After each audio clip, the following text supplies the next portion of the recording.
Welcome to the Widowed Mom Podcast, episode 272, Widows Unfiltered, an interview with Berit Van Neste. Welcome to the Widowed Mom Podcast, the only podcast that offers a proven process to help you work through your grief, to grow, evolve, and create a future you can truly look forward to. Here's your host, Master Certified Life Coach, Grief Expert, Widow, and Mom, Krista St-Germain. Hey there, welcome to another episode of the podcast. Two things. One, if you have not applied for Mom Goes On, I highly encourage you to do so now, because if you do it now, we can likely get you in with a September cohort, which means you can be in a completely different place by the holidays. If we get you started now, coachingwithkrista.com, go to the Work With Me tab. Second, I'm so sorry that in my interview with Barrett, you have to listen to my nasally voice because I'm just getting over COVID. So sorry about that. But I hope you love the interview. Barrett is amazing. You're going to love her.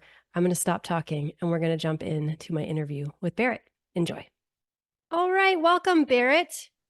Before we hit record, I was just saying, like, why did we not have you on the podcast sooner? And it kind of surprised me when I thought about it. Sometimes I forget. I talked to you a lot. I have over the last few years. Sometimes I forget. Have I actually had a conversation with this person on a podcast? And apparently we haven't. So sorry it took so long, and I'm glad that we're having it. No worries, and I'm glad too. Well, why don't you go ahead and just get us started. Introduce yourself. Tell people who you are, a little bit about you. So my name is Berit Van Neste, and I am a widow, obviously. I'm currently pursuing a PhD in educational leadership, and I live in Florida, so, pray for me. I have two kids from my first marriage. My second husband is the one who passed away. So my two kids, they're grown adults now, but they were young when I married my my second husband. They were non-existent when I married my first husband. As it often is the case. Yes. Right. Yeah. So yeah, they were quite young, and his name was Roy, and he was quite a bit older than me. He actually had been a history professor at the university I attended, and he had been my history professor, so a little bit of scandal going on there. And he was nearly 36 years older than me, which I think makes me somewhat different from most of the widows listening.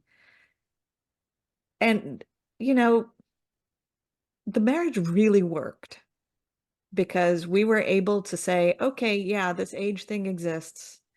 And there were some definite realities to the age difference that we paid attention to. We were very conscious of them. But we spent a lot more time thinking about the things that we had in common.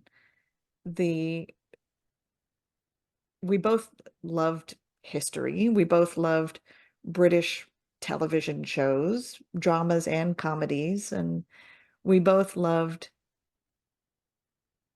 we both loved hard rock. Which for a man his age surprised me, but Yeah. he was a surprising person. And we both loved just sitting and talking. Mm-hmm.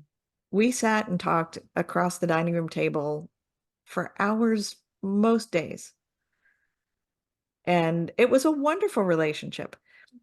But like I said, we did not shy away from the realities of our age difference. And we knew logically that unless an accident happened, that I would outlive him by a large number of years. Mm-hmm. The women in my family seem to live forever. So we had prepared. We prepared financially for me to be self-sufficient when he was gone. And we prepared in terms of like what he wanted, how he wanted to be buried, which I came as close as I could because what he wanted wasn't actually legal in our county, but I made it as close as possible. And, he was very adamant, I don't want to die in a nursing home. I want to be at home. Mm. And he even talked about things, and I think this came up because we were watching TV one day. He said, when I'm gone, I want you to feel like you can marry again. And I told him, I said, I've already had 2 husbands. That's enough for any woman. And Mm.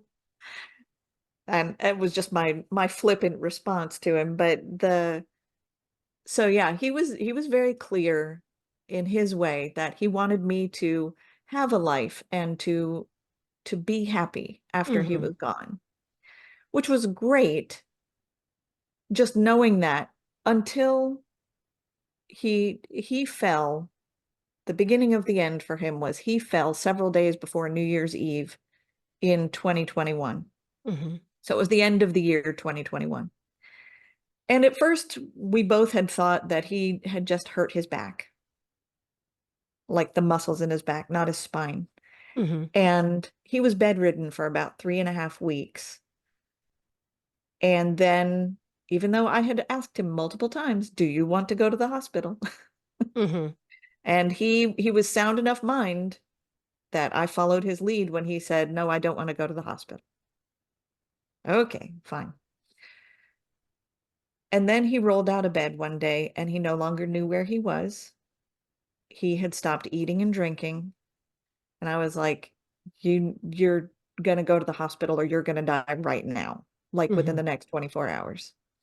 So I called 911, which was a little bit of a challenge. Our house was not only in the country, it was very hard to find. So I had to meet the the emergency the EMTs at the gate and actually walk them back to the house because you could not see the house from our front gate. And they got him loaded up, taken to the hospital, and Roy was in the hospital for 4 weeks, during which time he was diagnosed with dementia. And he nearly died twice from things not related to dementia. And so those 4 weeks were a real emotional roller coaster. But dementia, Did the dementia come on that fast? Had you it seen did. signs of it before? No, but so looking back, I can see, okay, there's the signs. But that's typical for dementia or, other mental deficiencies where the deficiencies start happening. I mean, he was over 80. So it's really easy to attribute, oh, well, he's not driving well now because he's old. It's just the aging process. Not that there was something wrong with him, but that was a normal progression. Gotcha. Looking back now, the last time I rode in a car with him, which I promised myself I would never ride with him again. It was bad. And he was never a bad driver. So looking back now, I'm like, oh, that's definitely got to be part of this because that was just a few months before all this started. And he but so with dementia, dementia, I've heard it called the long goodbye, where for most people, the vast majority of people who get it, it takes them 6 to 12 years to deteriorate, to decline. And I thought, okay, so this means we have years ahead of us. So he gets into rehab and all of a sudden he's better. Because while he was in the hospital, he barely knew who I was. He did know, but I don't think he fully knew who I was, like that I was his wife. I think he just knew that I was a person who took care of him. And his attitude was terrible, which I've never seen. He's been hospitalized multiple times in our marriage. I've never seen him like this in the hospital before. But he gets into the rehab center and he's getting the rehab and the exercise. Excuse me. The rehab and the exercise, and it's going really well. Like he's able to walk with a walker. He's able to converse with me for at least an hour at a time about a variety of topics. He was watching CNN all the time, so he knew, like, the invasion of Ukraine happened about that time. So he was like glued to the news. He was very concerned, as if that would, help the Ukrainians. The He was always convinced that if he worried enough, it would help. It would help. Surely. Yes. Sometimes I can Well, relate to that. and like his student, a former student of his, and this is true, was the spokesperson for the Pentagon at that time. Wow. His name is John Kirby. If you watch the news for any length of time, you see John Kirby. He's Hmm. a former student of my husband's from back in the early 80s. That's cool. So, we always loved, oh, Kirby's on. We would watch John Kirby talk. And so he was in rehab for 3 weeks. He was doing really well. And we were preparing to bring him home. He contracted pneumonia. The pneumonia, they knocked it out of him within a day or two. I don't know exactly what happened there. But after the pneumonia, we took him home. I failed miserably at caring for him at home. And I didn't know why. I'm doubting you, but carry on. No, it's okay. So that's a thought. What it is I struggled with someone who was not only a headstrong individual, which he had always been, but no longer had a reasonable estimation of his own capabilities. And so, like, I had all kinds of things for him at home, for him to come home. I had a wheelchair for him. We had a walker. We had a variety of items. And so he was in his wheelchair, and I was going to go get him, I think, something to drink. I don't remember. I was going to go get him something, left him alone for 5 minutes in our bedroom. And I told him, don't get up until I come back. Of course. I come back and he's mostly on the bed, but can't figure out how to get the rest of the way on the bed. I know, it breaks my heart. This is a PhD in medieval history. And this is what happened to him. Such a quick decline. It was a really fast decline, which I later found out was because he'd had a history of stroke long before I met him. I knew about it. I just hadn't put the two together. So I found out later that the two really do impact each other. So his decline, we got him back into a rehab facility, and he wasn't even remotely the same person. And he was there for about 2 or 3 weeks before I was like, he's not going to get better. Let's put him in hospice. And I talked it over with people who were not going through the same emotional turmoil I was. And that was the hardest choice I had to make. And that includes the fact that I had to choose to get my kid open heart surgery. That was a tough enough choice, but that was a life-saving choice. This was acknowledging that there's nothing left we can do. Yeah. And so we brought him home, and I took care of him. I was a much better caregiver when I knew what I was doing. And he died in our living room, which is exactly what he wanted. Maybe not the living room, but he was in the house. And it was very, very peaceful. I couldn't have asked for a better passing for him. My kids and I were both there. A friend of mine was there to bring me French toast. I mean, that was just happenstance that he happened to be there. And the nurse tech who came to bathe him twice a week was also there. And she called the nurse who then took care of, calling the cremation society and all of that. And as prepared as I was, and this is really the big lesson I took from this, as prepared as I wasn't even remotely prepared. There's no way you can prepare for that feeling of just loss. I felt like this giant hole opened up underneath me, and I was hovering over the hole. And just like there was nothing I could do. I couldn't leave it. I couldn't do anything. Yeah. And I didn't feel anything. Like my feelings just shut down. How long did you experience that shutdown? About 3 months. with the occasional breakthrough of crying Mm-hmm. and just ugly crying, usually at night in my bed. Mm-hmm. I have no idea how I made it through those months. I don't really have much of a memory of it. That widow fog was serious. Mm-hmm. Um, I somehow managed to take and pass my qualifying exam during that time. I have no idea how that is I possible. don't either, but it happened.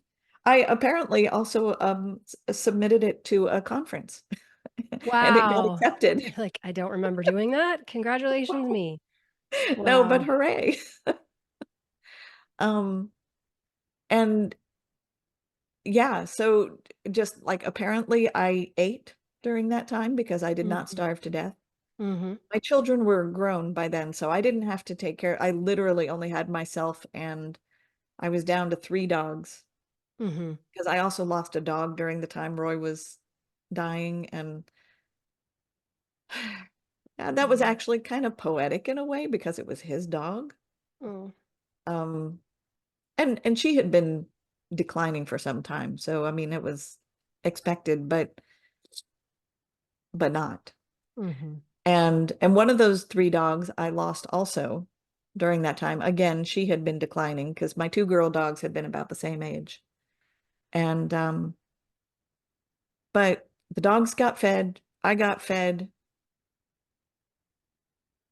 There was a professional organizer who helped me begin cleaning out the house because he Mm. had started hoarding, which is another sign Of dementia. of the pending dementia that I did not recognize.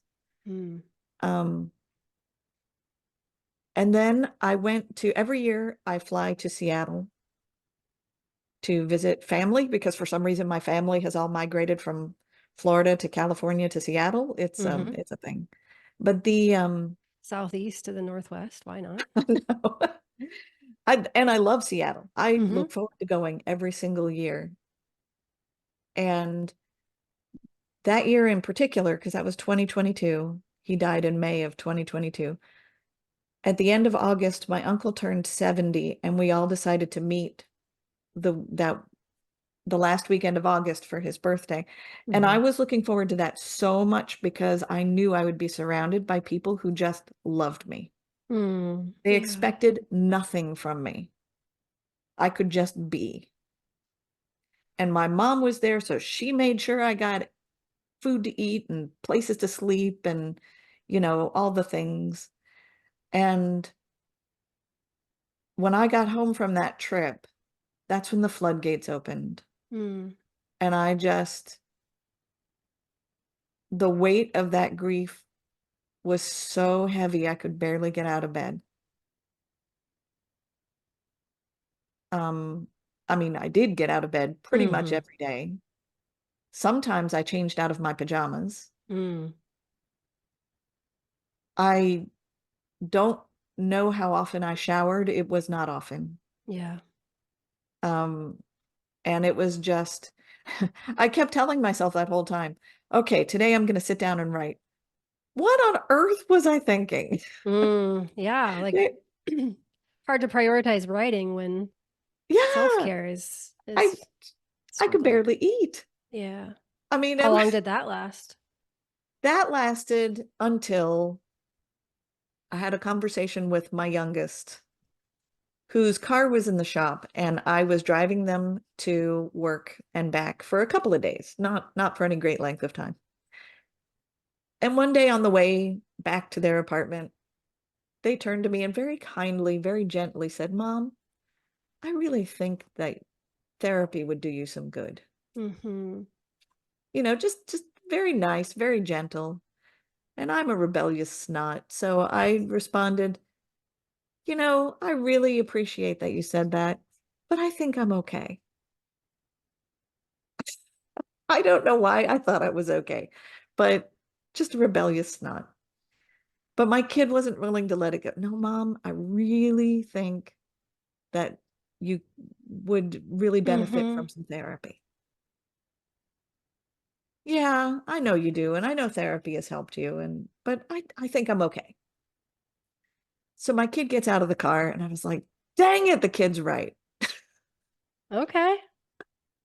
So I go home. And my kid had given me something of a mission, and my main mission was to avoid going to therapy.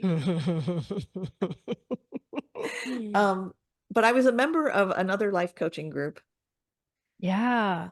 Yeah, I was part of Cara Lowenthal's group, which is great for working with you because you use the same theoretical foundation, a lot of the same tools.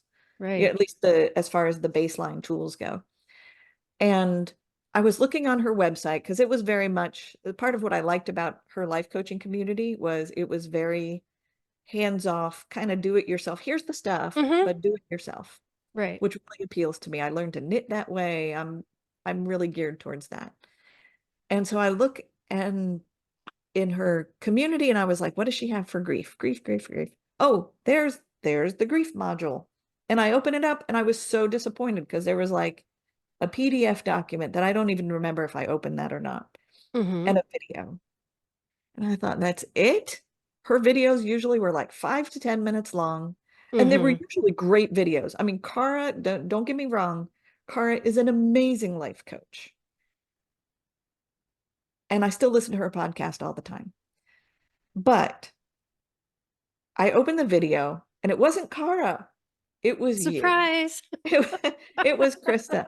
And within Krista, within about 10 seconds, you started with, I think you started with your story. And I was like, she gets it. Mm. She gets it. You were the first person I had really heard from in any way that genuinely understood what I was going through. The only other widow I had had any contact with, I'd had contact with 2 other widows prior to that. One lost her husband about 6 months before I lost mine. And so she wasn't very far ahead of me going through the widow journey, the grief journey. And so I did not feel like it was fair to her to lean on her. Looking back, I probably could have. But at the time, that's what I was thinking. And then the other one was my grandmother. And she was not willing to talk about it at all. Now, we had an understanding. There was one thing that she said at one point that indicated that she understood what it was like to lose your husband. But she and my grandfather, who I called Pop, had been married for, I think it was 69 years. Gosh, it's got to be I a know. record. It's that Greatest Generation era. I'm actually looking just to the left. I've got their wedding photo when she was 18, he was 19. And it's that he's in his uniform, she's in the beige suit. It's great. And she said, I don't remember exactly what she said, but she indicated that she knew what I was going through, but that was really the extent of it. And to be honest, I think the age at which I was widowed does make it somewhat different. Yeah, I agree. And so just hearing you and hearing that age-wise, you were much closer to my age when you were widowed. And, Hugo was taken so quickly. And I thought, all the things you experienced afterwards, I was like, she totally understands where I am. And like I said, that took about 10 seconds. And I listened, that whole video was like, I think it was an hour-long video. And I just drank that up. I need to go back and watch that video because I don't even know if it's still there because I received so much positive feedback from people about it. I think it goes to show, it just kind of validates for me that so many people, not just widows, right, are struggling with outdated information about grief and the isolation of not having someone who understands, and just, yeah, we just need to be talking about it more. But anyway, carry on. Yeah, no, you're absolutely right.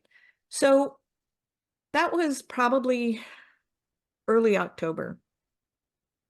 So this was it. So my inability to get out of bed and everything lasted about 6 weeks.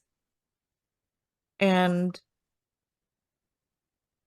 then that conference came, which was mid-October, That you had agreed to present at? where I had agreed to Wow. present. Okay. Yeah. And it was at Penn State.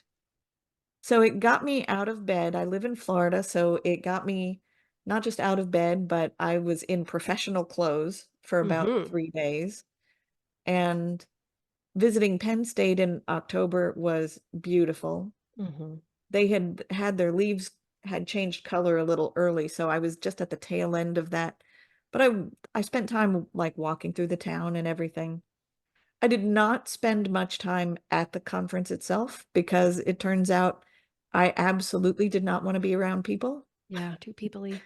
Like I got there and I was like, my presentation was fine because Mm-hmm. I'm a talker and I'm used to being, I've been on stage since I was 2 in various capacities, mostly music, but the, so it's easy for me to be in front of people. And this was just at a like a round table, so there were only like 7 or 8 people anyway, but the rest of the conference I spent in my hotel Mm. devouring your podcast. Really? Yeah, just I episode didn't know after that. episode. And so Didn't you I think join in like November or I December? did. Yeah. Okay. So it was quick for you then when you I don't waste time. let's go, Barrett. I I I like it. yeah. Yeah. Well, I knew it was right for me. Like every episode I listened to, I was like, need more, need more, need Mm-hmm. more. Mm-hmm. And then eventually I got to a last episode, which is not even remotely the last episode now. Now, yeah. And I was like, this is not enough. I Let's need go. more of this. This is not enough. And it really was a genuine longing within me saying, she's got what I need. Mm-hmm. She's got the tools, the understandings, really the understandings. Because Mm-hmm. I'm a very cerebral kind of person. So I need to understand exactly why things work the way they work. And you were talking about thought work, which made sense to me because I'd already done some. Mm-hmm. And I was like, I need to do this. Yeah. And I talked to my mom on the phone and I was like, this is not going to be cheap, Mm-hmm. but I really think that this will help. Amazing. And mom was like, well, it sounds great. You're investing in yourself. She says it's probably going to be worth it. So yeah, I signed Go up mom. and I did not think they would get me in until December, but Mm-hmm. there was room in the November cohort. And so I was like, yeah, Let's go. I love it. What did you hope to get out of it? what I wanted to get out of it was I really wanted to be myself again. Mm. And that was driving me more than anything because I thought I'm young. Because I was 49 when I was widowed. I'm young. I have a lot of time ahead of me. Mm-hmm. I've got this PhD that all I have left at this point is the dissertation, which Yep. unfortunately is still true. Hey, but you have come so far. I really have. And I thought that, there is more for me, Yeah. but I need to get back to being myself so I can get it done, whatever that Mm-hmm. is. Mm-hmm. And so I joined the program and doggone it, that first week was, and this is saying a lot. The first week where all we do is that feelings work. Really, I Mm-hmm. think the whole month, but the first week where you really learn to sit with those feelings Mm-hmm. instead of resisting them. I would be lying if I said that I'm perfect at it now, but at the time, I wasn't facing up to anything at all. Mm. I was just trying to be normal again, whatever that meant. Yeah. I didn't even know what that meant. And that first week, the feelings work I did, I was like, oh, this is what I need to do. Okay, now I get it. And it just opened up this door for me so that I was not just ignoring the grief. I started thinking of my body as this kind of like this is going to sound weird, kind of like one of those pasta makers Uh-huh. where you turn the handle and you roll the pasta through and it makes the pasta into whatever you want it to be. I started thinking of my body that way with regard to feelings. Say I thought, more. I need to let the grief in and be there. Mm-hmm. And my body is designed to process this grief and to reconcile my brain with my body. This is what I need. And that is literally, I do it every day, multiple times a day now. Mm-hmm. It is these, if I had learned nothing else, Love it. this was the single most helpful thing I learned from you. Why And it did was it in that help you? first week. Tell me why it helped. Why it helped? Yeah. Because I still freaking grieve everything. Yes. Oh my gosh, the secondary. So I find, and I don't know if this is because of the grief or because I've learned to process it or Mm-hmm. both, or even if it matters, Mm. but I feel much more strongly than I used Mm-hmm. to. And like I'm sitting there, I was at Les Mis a few weeks ago, Les Miserables, the play, which I Mm-hmm. love. I know the Mm-hmm. words to all the songs, love it. And there are two songs in there that there was one song I knew I would cry at because I always cry. It's just such a deep, emotional song. But then there was one that's Bring Him Home, which is probably Mm. the most famous song from the play. But then there's the one where Eponine is dying, the little fall of rain. And I start bawling. I'm like, this isn't even like a major character. And I'm crying because this is so tender and so wonderful. And my boyfriend sitting next to me puts his hand on my shoulders. It's okay. It's okay. I was like, I know, it's just so beautiful. And I love it. everything just, it comes out of me so much more easily than it used to. And Mm-hmm. I think I just have a greater awareness that it's there and I'm not pushing it back down. Yeah. But so now it means I grieve everything or I feel for I mean, I'm not going to get political, but there's some politics stuff that happened this weekend Mm-hmm. that I felt grief about. Yeah. And I'm like, I don't even know you people. This is, Mm-hmm. that's what on earth is going on. Bob Newhart passes away. I'm grieving. I'm like, really? The, But and isn't that so, like a beautiful, like I love that for you because the alternative is just to kind of go through life just kind of noticing, but like not really connecting and not really feeling. And I and think not there's even so much necessarily beauty in the noticing. yeah. Oh yeah. Yeah, because I mostly would be like, nope, sadness is not the way to go. Mm. Shove it over to the side. Shove it over. So Yeah. definitely an inside out awakening for me, Uh-huh. Amazing. the movie. Amazing. So you Um, did the first 6 months. I did the first 6 months and the first 6 months was incredible and difficult, and I'm so, so glad I did it. Yeah. Me too. Selfishly. You were gonna, yes, I did the 6 first months. And Mm-hmm. then I joined Masters because at the end of 6 months, I still couldn't get enough. Yeah. But it was different because it wasn't a longing for something because I had already gotten that something. The what I found during those 6 months, beyond the thought work, which I knew I would get, and beyond the coaching, which despite my aversion to other people, I loved. I Mm-hmm. loved being coached. I loved Mm-hmm. watching people be coached. It was amazing. And that alone was hugely transformative. But when I got to the end, I thought, I don't want to leave these people. I Mm. found my people. Yeah.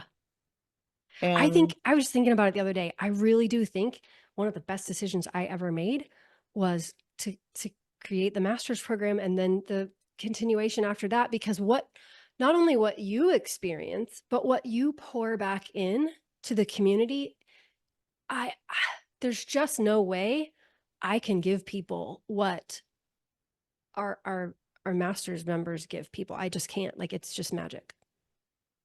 I know when I was going through the first 6 months, I would watch the masters people would talk, and I would realize not only are they still experiencing challenges, Yes.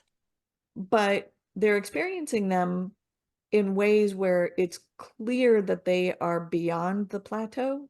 Mm-hmm. I don't know if that's really something we get beyond, but I mean, they were definitely beyond the edge of the plateau. Yeah, yeah. Yeah. And it felt like it made me feel like that these are things that I'm not just going to do for 6 months, but that at the end of the 6 months, I'm going to take these tools and use them every day in my life. And I actually began to figure out how that would work for me because I'm Mm-hmm. really not great with consistency It's in funny my that you say scheduling. that. I mean, I'll take you at your word there, but also it's just funny how we view other people so differently than we view ourselves. Because if anybody said, is Barrett consistent? Yeah, she is. That's how I see you. But Well, I mean, there are things that I'm consistent with, and so I'm speaking about something specific, and that is my ability to plan my day. I will okay. come up with a really great plan for my day and totally blow it out of the water with something Mm. else Mm-hmm. because that's what I want to do. And then I'll be Mm-hmm. happy that I did it because I did what I wanted to do. Yeah. Little rebel. And that's just the kind of person I am. Yeah. That's not a thing that I think about myself negatively. Okay. Got It's it. actually something I've come to appreciate about myself is that I'm a creative, spontaneous kind of person, Mm-hmm. and that's the way I like to live my life. Yeah. But Maybe the word for me is dependable. yeah, I'm pretty dependable. Yeah. Yeah. No, I Which I maybe am. And doesn't I have so much to do with consistency, but dependable. Yeah, no, I pride myself on my dependability. And I come back to like I try not to miss a a coaching session even now. Yeah. And Yeah. I'm past the 6 months of masters. I'm into the whatever you call the hangers on. The Continuation, we call it. okay, Master's continuation. continuation. I like The that better. lifers, the never leavers. I love it. So, and the reason I don't miss it is because I get so much from it. Yeah. It keeps me grounded in, okay, these are the things I need to do in my life, not because it's a should, but because Mm-hmm. of what I see that it does for me. These are things Mm-hmm. I want to do. Mm-hmm. And I my mom has told me, I don't know how many times, just how much this program has done for me, how much of a change she has seen. Because Mm. she was with me through everything. We talked every single night Wow. from the time Roy entered the hospital until at least a year later, which we had never done before. I mean, we've always, well, not always, our relationship has been complicated in the past, Mm-hmm. but we actively improved it and created the mother-daughter relationship that we want. Mm. So I was already predisposed towards creating my life and Yeah. creating my life in the way that I want it. This just made me a lot more mindful, the Mm-hmm. thought work especially, and the different activities in the workbooks, the different ways you have us think about things Mm-hmm. really helped me become more conscious of, okay, here's why this worked for me in Mm-hmm. the past. Or, okay, I'm having this issue now, like with selling the house. Yeah. Selling my house was a huge, huge issue for me. Anybody Yeah. who talked to me for any length of time knew Mm-hmm. that because not only was it Roy my built house with that house, Roy, right? Roy Yeah. built the Yeah. house. Yeah. I Yeah, remember. he bled into the mortar of the house, which if Yeah. you know okay, so this is a Not medieval. just paid a contractor to build the house, but literally with his own hands built No, the house. he Yes. literally with Okay. his own hands, Yes. he built the house. He laid the concrete blocks and he did the however you do the roofing. He put the Mm-hmm. beams and the all that stuff. I don't know all the words, but he created the roof. He installed the electricity and the plumbing and just everything. He dug the basement. I live in Florida. Do you know how many houses in Florida have a basement? Oh, wow. Yeah. I don't know of Almost very none. many. Yeah, no, it's really unusual in Florida. We were high enough up to where it was not wet. That's the primary reason why most Florida houses don't have basements It's is, too wet. Yeah. yeah, you don't have to dig very far down, you get to water.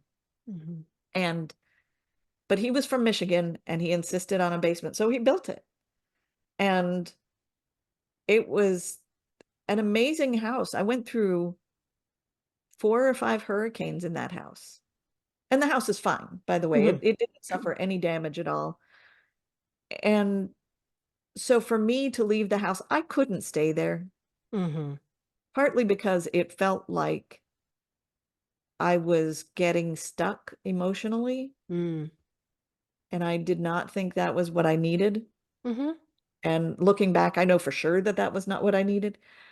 But then I had that huge amount of guilt selling the house because it was Roy's and he wanted me to keep the house and everything. So I did eventually sell it, but it was the thought work that made that possible because I was able to really work through the idea that, okay, so Roy wouldn't have wanted this and he's not here. Yeah. And I Yeah. need to do what I want, what I need to do. And honestly, if he were here, I would have been able to talk to him and we'd have figured it out. Because when I learned that he had dementia, we weren't going to be able to stay in that house anyway. Yeah. We were going to have to move. And we were already beginning to talk about it. We were beginning to talk about maybe moving up to Maine. That idea really thrilled him. I don't know why Maine. We just picked Maine. Why not? I mean, why not? It's not Florida, basically, is what it comes down to. But yeah, so that was such a huge thing. And now, so my mom asked me, she texted me the other day because I am getting through my dissertation. I'm on chapter 3. I'm actually doing the revisions for it. I've ended up adding something into it that I really love, and I need to add this thing in. And every time I say I need something, I'm always asking myself, is that a should or a want? Good. Love it. Yes. All the time. This is a want. I want this in there. Yeah. It needs to be in there because it makes sense. It's good to have it in there. And so, but I'm finishing up chapter 3 out of 6 chapters. And my mom was asking me what I want for graduation because I should graduate in December. And I laid there after she texted me. And my first response was, I'm not sure. I'll get back to you. But I laid there and I thought, I have everything I want. I have everything. And then I started thinking, my grandmother. I want my grandmother back. And now I'm going to cry. And more grief. Yep.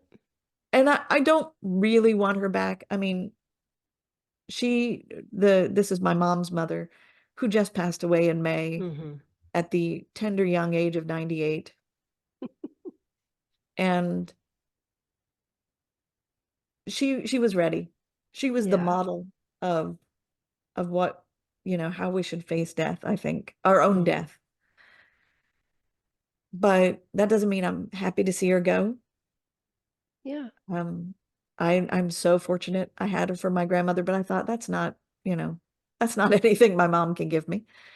And so I thought, well, time. I want time. Because we don't know. That's one of the other lessons I've learned from Roy's passing is do it now. Yeah. Yeah. That's exactly what I was hoping to ask you next is like, what is it that you would love other widows to know? Or what do you wish you would have known? How can others Well, the biggest benefit thing from I your wish I had wisdom? known is don't be an idiot. You can't write right now. Okay. Fair. Yeah. It's a lot to demand of yourself. to be. Yeah, no, it really was. And I just was, it's not as much as that I was unrealistic, it's that I was in denial. Mm. I felt like needing to recover was a weakness, Oh, and it's not, it's a strength. yeah. Allowing Were myself to you prepared? recover is a Like, was it a strength. surprise to you of what the widow fog, the full body nature of your experience? Were you expecting Yes. that? Yeah. Okay. No, I Most. wasn't expecting that at all. Yeah. Yeah. And now when I hear people saying, I've never had anyone say this to me, but I have heard other widows say that it has been said to them that, oh, it's been a year. It's been 2 years. Why are you still grieving? And the answer is, I'm still grieving because I will always be grieving. Yes. Natural human response to a perceived loss. The loss doesn't go away. We're always going to have a response to it. Yes, it will change over Yeah, time, because I will but never it doesn't go perceive away. that as anything but a Yeah, there's loss. no finish line. Yeah. Yeah, no. And I just want to say thank you for that too, because I think you do such a great job of um, normalizing that within our community. You're always willing, when there's like a new loss, and like with your grandmother, whatever's going on, you're always so willing to bring it up and normalize that. And I think that's a really important thing that people need to hear. It's not like, let me just get quote unquote over this loss. Like that's not a thing.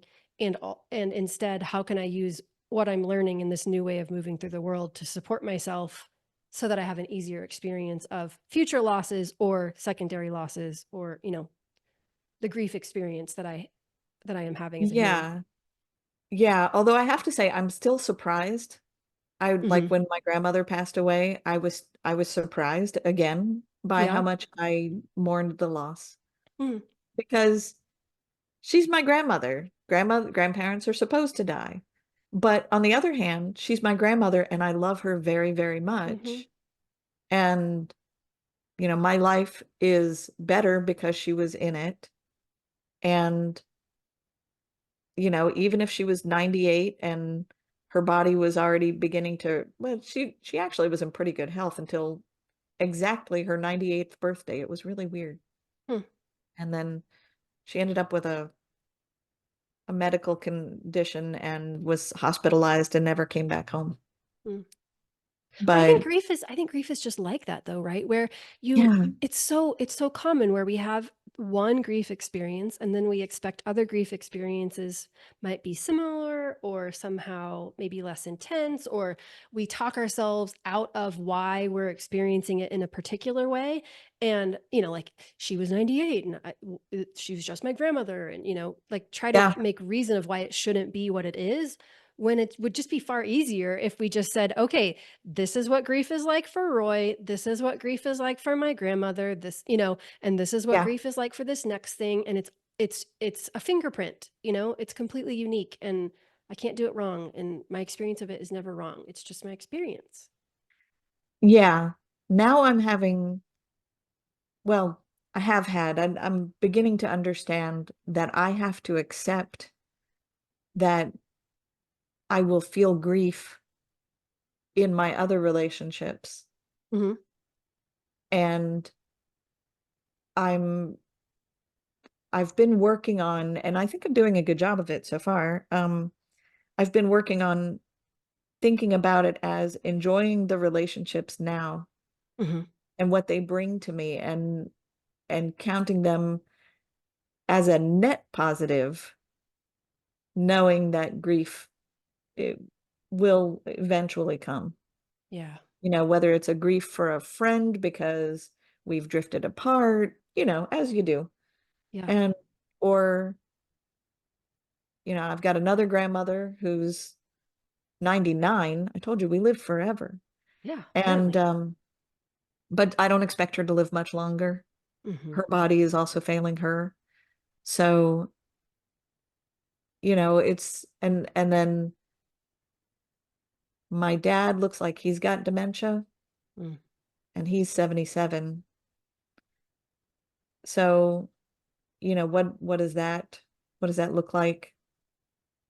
Hmm. And that's more I think it's more a question of integrating the idea of grief as a normal life experience Yeah. rather than making it so that grief makes me hole up and not talk to anybody ever again.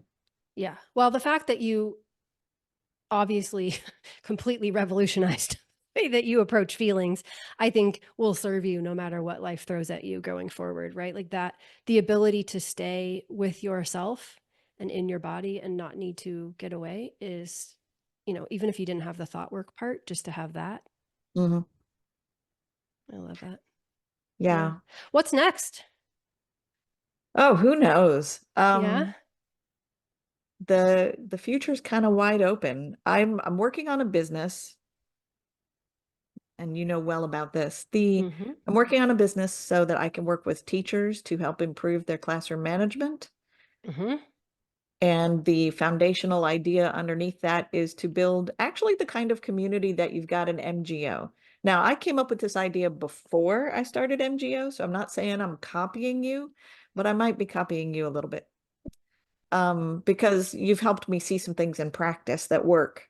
Oh, great. And it's, every time every time I watch coaching, I'm watching you, I'm watching the other person getting coached, and I'm listening to the topics and everything, but I'm also watching you and how you interact with us, because Hmm. that is, we actually have a word for it in the academic study of education, and that is andragogy. Okay. Is the grown-up form of pedagogy. It's how you teach, the things that you do to communicate. Mm-hmm. And for me, pedagogy has been my central focus in my PhD study, and it comes from my own pedagogy, my own classroom management stuff, and that's, I want to help teachers do that better. The Because I don't think teachers get a lot of support with that. Yeah. I may also, and I'm thinking very strongly about this actually, also getting into the teaching of pre-service teachers at a local university. Mm-hmm. Amazing. Do you know And what go ahead. oh, I was just going to say, and my boyfriend and I are planning on moving in together next summer. So I feel lots on my plate right now. we could have had a whole conversation about that and we didn't even have time for it. Well, you'll have other podcasts. I do. Well, maybe we'll have you back. I was just thinking, it's strange to me that Roy died in 2022, Mhm. which means you didn't cross my path until the end of 2022.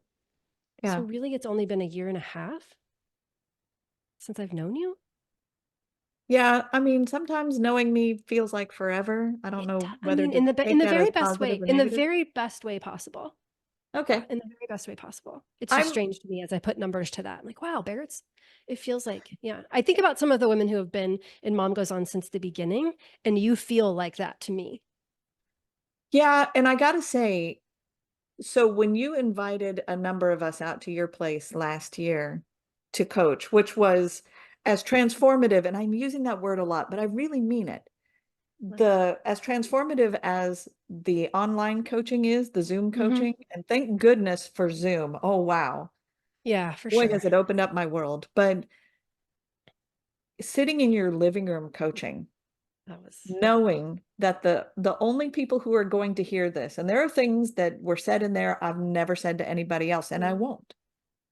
The But knowing that the only people who are going to hear this are people who love you, support you, completely understand, mm-hmm. was incredible and such a hugely bonding experience.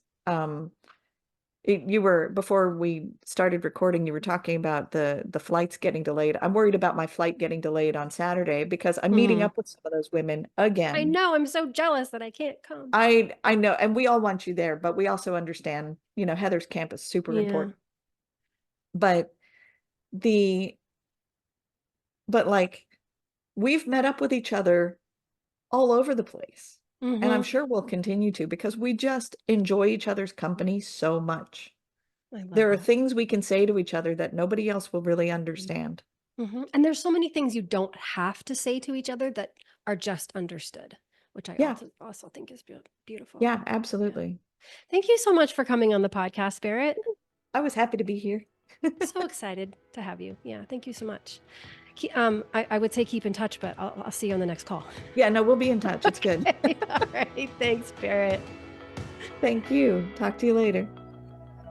If you like what you've been hearing on this podcast and want to create a future you can truly get excited about even after the loss of your spouse, I invite you to join my Mom Goes On coaching program.